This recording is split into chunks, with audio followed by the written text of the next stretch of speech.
Lalu ia berkata kepada murid-muridnya, "Duduklah di sini sementara aku pergi ke sana untuk berdoa." Dan ia membawa Petrus dan kedua anak Zebedeus sertanya, maka mulailah ia merasa sedih dan gentar.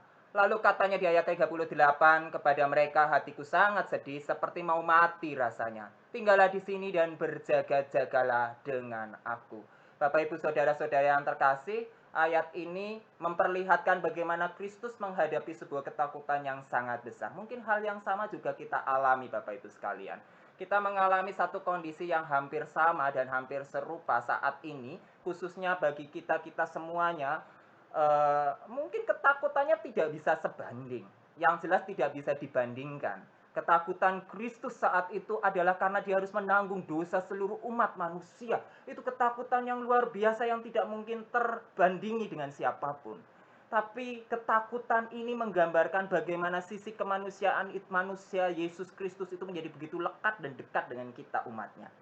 Kita merasakan bahwa kesedihan juga dialami oleh Allah sendiri. Dan karena Allah pun punya pengalaman itu, maka Allah kita adalah Allah yang mengerti dan mengenal kita, memahami akan kesedihan dan duka kita sekalian. Bapak Ibu yang terkasih, hal yang kita alami saat ini, kita sedang harap-harap cemas. Kapan ini beres? Kapan ini selesai? Mungkin ini menjadi tantangan juga di dalam hidup kita ke depannya. Ada perubahan cara hidup yang mungkin akan berbeda, atau apapun itu kita sendiri mungkin tidak tahu.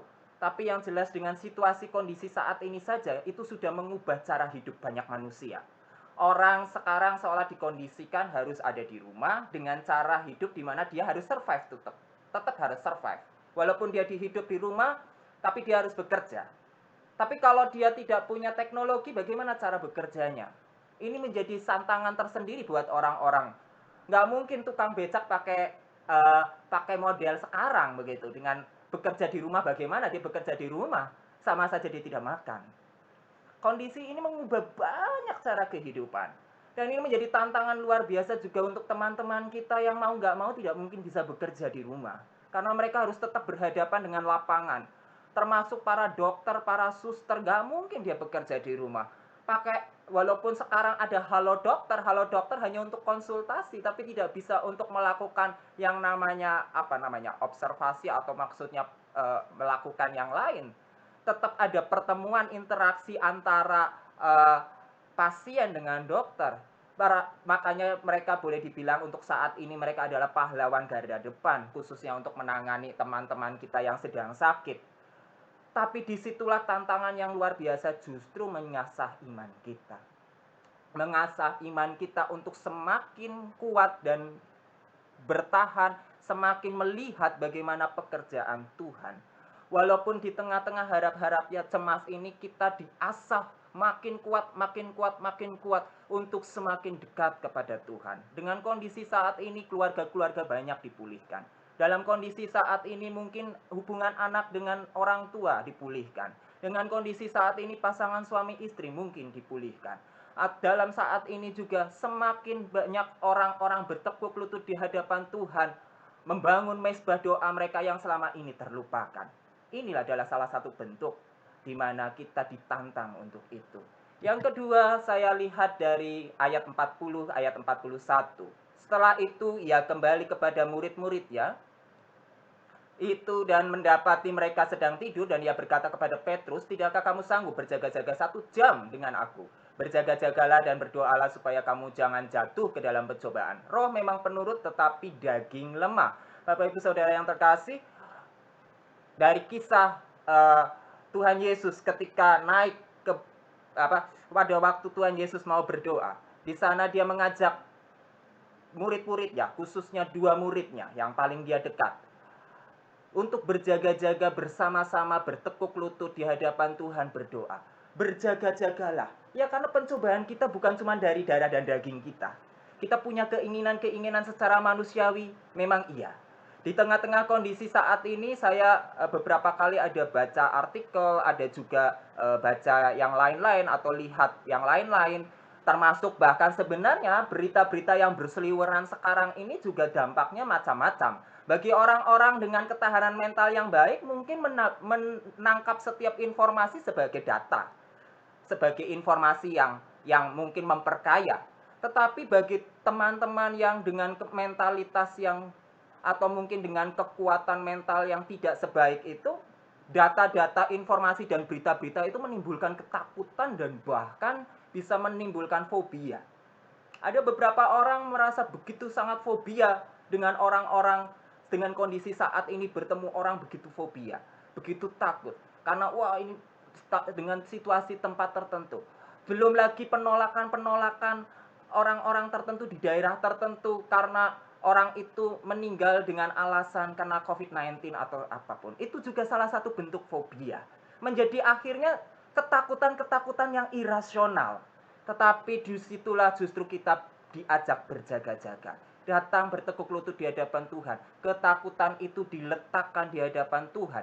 Kita membiarkan diri kita dikuasai oleh Kristus Yesus. Kita membiarkan Tuhan yang tolong kita, Tuhan yang topang kita sehingga kita dijauhkan dari segala pencobaan-pencobaan. Termasuk bagi teman-teman kita yang saat ini kehilangan pekerjaan. Beberapa hari yang lalu saya pernah membaca satu artikel, ada salah satu teman, rekan, maksudnya salah satu orang yang kemudian memutuskan gantung diri dengan alasan karena dia sudah tidak punya harapan lagi. Dia putus harapan karena dia sudah kehilangan pekerjaan, situasi saat ini seperti ini, tidak mungkin dia bisa melamar kerja, dia mungkin bisnis nggak bisa, usaha nggak bisa, dia pikir sudah tidak ada pertolongan sama sekali, mungkin alasannya itu. Walaupun kalau kita belajar lebih lanjut tentang alasan orang bunuh diri, nggak sesederhana itu sebenarnya. Banyak masalah kompleks di belakang itu yang mungkin menyertai, tetapi puncaknya di situasi saat ini. Tapi mungkin juga ini bisa berdampak dengan kita-kita masing-masing. Orang percaya pun tidak luput dengan situasi seperti ini. Kita saat ini saja mungkin dengan kondisi saat ini pekerjaan menjadi tidak menentu, bisnis menjadi tidak menentu, persoalan-persoalan hidup yang lain juga menjadi begitu banyak harus ditata ulang begitu. Tapi justru disitulah kita diajak oleh Tuhan untuk berjaga-jaga di dalam apa? Di dalam doa. Semakin kita membangun mezbah doa di dalam keluarga-keluarga kita masing-masing, kita percaya ada kekuatan Roh Allah yang akan terus-terus menyertai kita semuanya dan akan terus memberikan kekuatan di dalam iman kita. Yang ketiga, ini kalau tidak salah waktu kemarin saya iseng-iseng mendengar khotbah, iseng-iseng, serius bukan iseng-iseng, maaf. Serius. Saya beberapa kali suka lihat video-video khotbah dalam sepanjang saat teduh, Senin sampai Sabtu, karena kebetulan banyak waktu di rumah, jadi saat teduh saya sekarang agak sedikit diubah caranya. Jadi biasanya kalau saat teduh, just ke kantor, langsung buka Alkitab, gak nyampe 30 menit, selesai. Begitu ya, paling 15-10 menit saja, yang penting pokoknya baca sesuai target Alkitab saya, begitu ya. Biasanya. Nah, tapi hari-hari ini saya lebih banyak di rumah sehingga pagi atau malam hari saya punya waktu-waktu untuk nonton YouTube. Salah satunya yang saya suka selain Pastor Jimmy ada Pastor Philip Mantova. Nah, saya beberapa Pastor Gilbert juga salah satunya. Nah, kemarin hari saya baru dengar khotbahnya Philip Mantova. Di sana dia bicara juga dari dari kisah Getsemani dan dia mengambil satu poin penting di mana banyak orang menghadapi situasi seperti ini hanya dengan sekedar berpikir positif. Berpikir positif tidak ada salahnya, karena secara psikologis manusia memang perlu motivasi-motivasi pendukung dengan positive thinking. Tetapi itu tidak long term, itu sifatnya sementara. Saat ini bisa berpikir positif, ketika kena hantam badai, pikiran positif itu bisa buyar semuanya. Karena kita percaya hanya ada satu pikiran positif yang dijamin dan pasti diyakini akan membawa damai yang sejati yang sebenarnya, yaitu Kristus Yesus. Oleh kita kenapa diberikan kekuatan untuk kita selalu bertekuk lutut di hadapan Tuhan, kita sujud berdoa di hadapan Tuhan. Di dalam ayat 39 sampai ayat 44 saya akan bacakan kepada Bapak Ibu sekalian. Dikatakan di sana, maka ia maju sedikit lalu sujud dan berdoa, katanya, "Ya Bapakku, jikalau sekiranya mungkin, biarlah cawan ini lalu daripadaku, tetapi janganlah seperti yang ku kehendaki, melainkan seperti yang Engkau kehendaki." Lalu ia pergi untuk kedua kalinya dan berdoa, katanya, "Ya Bapakku, jikalau cawan ini tidak mungkin lalu, kecuali apabila aku meminumnya, jadilah kehendakmu. Ia membiarkan